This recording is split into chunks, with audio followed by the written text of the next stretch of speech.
I'm going to show you a selection of chicken tissue that's been electro-fossilized.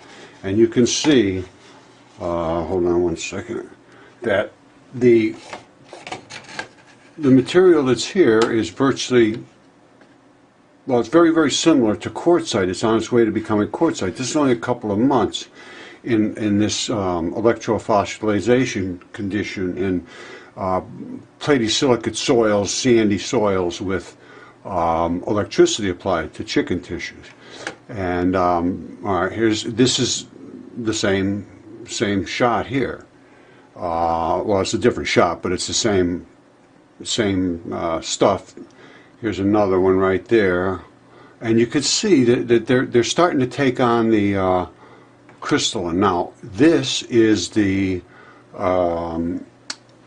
tendinous material. And that is a whole different issue. That stuff doesn't deteriorate, and it literally doesn't deteriorate after forever. Anyway, let's come down here to some more stuff.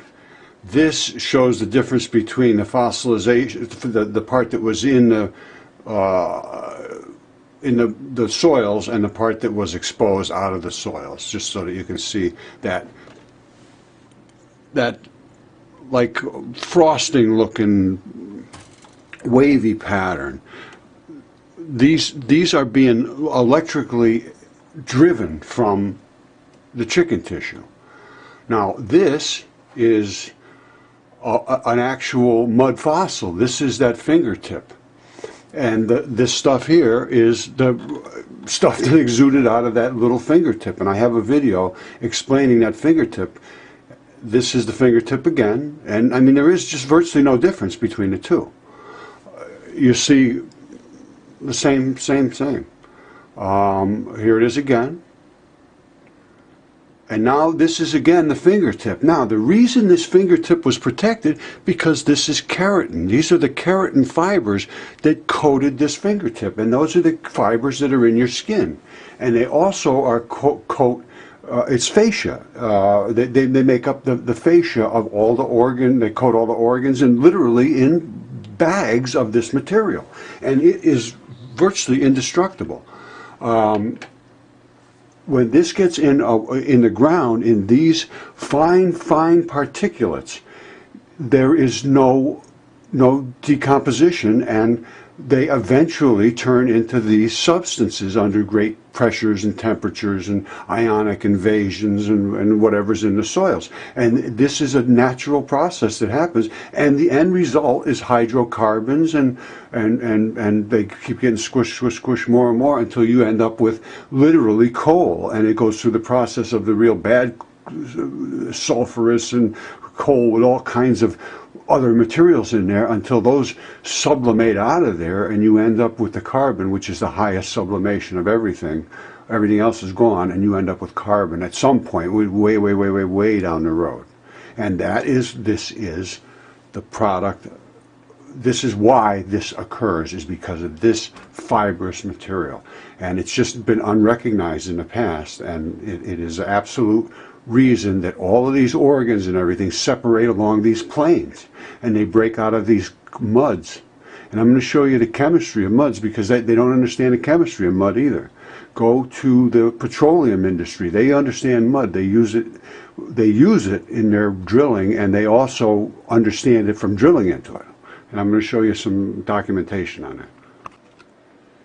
All right, in order to understand the mud fossils, you have to understand mud, and very few of the academics I've talked to do. The people that do understand it are the drilling industry, the deep well people that drill way down deep, because they use mud and clay in the drilling process, and of course they drill through it. And clay it's right here. This is by a company, Geo Drilling Fluids Inc. Clay is a mineral, either a rock or a soil, that becomes plastic. It becomes plastic and ductile. It doesn't spring back, it becomes plastic. It flattens out when it's wet. Property is the result of the small particle size, tiny, molecular virtually, and the plate-like nature of the particles. They're little flat, they're like shingles. Most clays become sticky and slippery when they get wetted, but only a few clays actually swell to the same degree as Wyoming bentonite. And obviously that's what they use for their drilling to plug the wells, because the wells get spoiled by these clays and they need to evacuate them. Here's it says right here, almost all drilling fluids contain some clays. That's the fluid they pump in. And the mud business, clays are an essential ingredient in almost all drilling fluids, yet they are also one of the most common contaminants. Muds contaminate the drills, and they seize them up.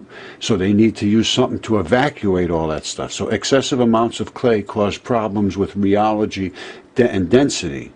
This situation is very prolific in California. So anyway, I'm going to show you a little more about this deeper into this article.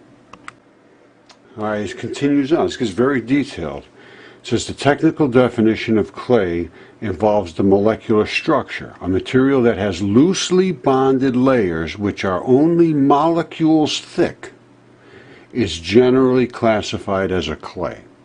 And they end up creating these crystals because they are also polar. Some clays absorb a great deal of water, and then they go into the drilling aspects of this. But I'm talking about the molecular transfer under ionic conditions creates feldspar, and that's what these clays do. That's exactly what they do. All right, and here's the smoking gun right here, the family of clay minerals. Amorphous clays are in a group called aliphanes. The makeup of these clays is silica tetrahedrons and aluminum octahedrons intermixed with crystalline material. The alloplane clays have little or no discernible structure. They seem to be a precursor to the more structured clays. That's exactly what happens. Anyway, it goes on. Cation exchange capacity. This is exactly the reason that soft tissues, organic tissues who are extremely reactive, become penetrated by these platy little tiny molecular silicates that are flat little plates, and they create crystals by just the nature of how they accumulate. All right? Cation exchange capacity measures the exchangeable cations, and anions also can be exchanged, but they are not as well understood.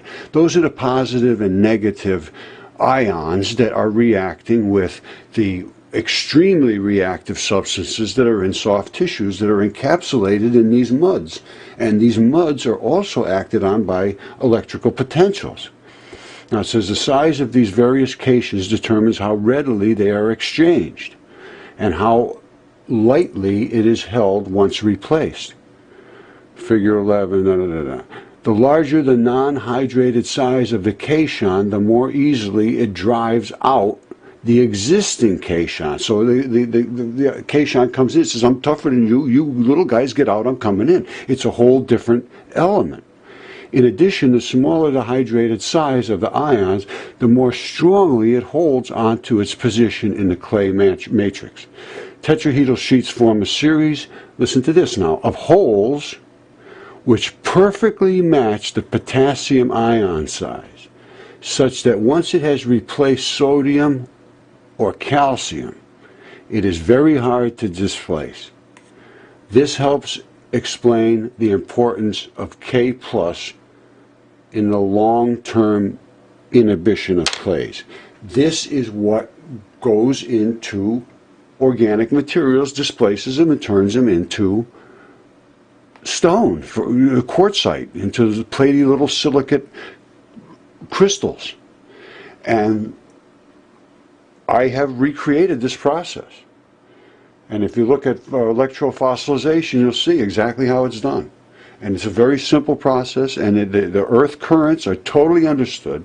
The process is just simple and totally understood, and the head has absolutely no other alternative other than that's what happened. There's nothing, and we're totally open to anybody else, but there's nobody could come up with anything, nothing, zero. And I can't possibly think of any other, I mean, we really tried. We thought of everything.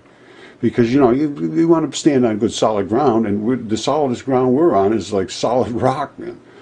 Nobody can possibly come up with anything else that I can possibly think of. I'm open. But that's what I want to hear. All right, this is a little more about the molecular forces that replace things. Now, and it talks about bonding of the particles within the clay are caused by these different forces. And there's the mass of gravity, obviously, we all understand that. Overlapping molecular forces. Those are van der Waals forces and Pauli principle stuff, where the molecular orbits are interfering with each other, and then they bond in a certain way, or they repel in a certain way. But these are the kind of forces that deep in the earth are you have to take into consideration. Cation attraction, pulling two platelets together. That's this ionic interreaction. It's also called nucleophilic reaction. There's nucleophiles and there's electrophiles, and they have leaving groups and entering groups. And it's just a process that is totally understood. Water molecules, 1 to 3 molecules thick, attracting the two platelets to one another. Water molecules are one of the smallest molecules there is. There's the 2 hydrogens and an oxygen. That's it. Every other molecule virtually is bigger. I mean, there is some that are small, OH and stuff like that. But anyway, they're tiny. And so that's what's going on here. Clays with the same chemical constituents may have very different properties, and clays with identical properties may have very different chemical constituents.